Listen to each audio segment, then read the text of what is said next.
নমস্কাৰ অসমবাসী ৰাইজ, শুভ সন্ধিয়া।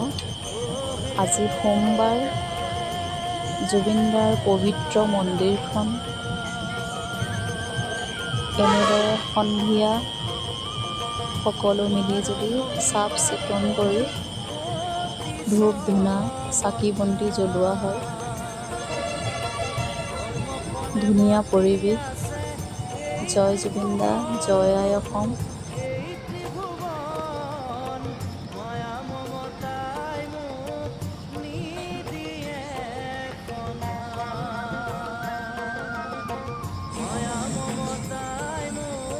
একতা মন্দিৰ, য'ত হিন্দু মুছলিম খ্ৰীষ্টান সকলো জাতি ধৰ্ম লোক জুবিনদাৰ আশীৰ্বাদ ল'বলৈ আহে।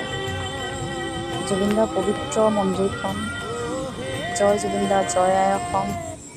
জুবিনদা সকলো অসমবাসী, সকলো অসমীয়াৰ হৃদয়ত এনেদৰে জিলিকি থাকক।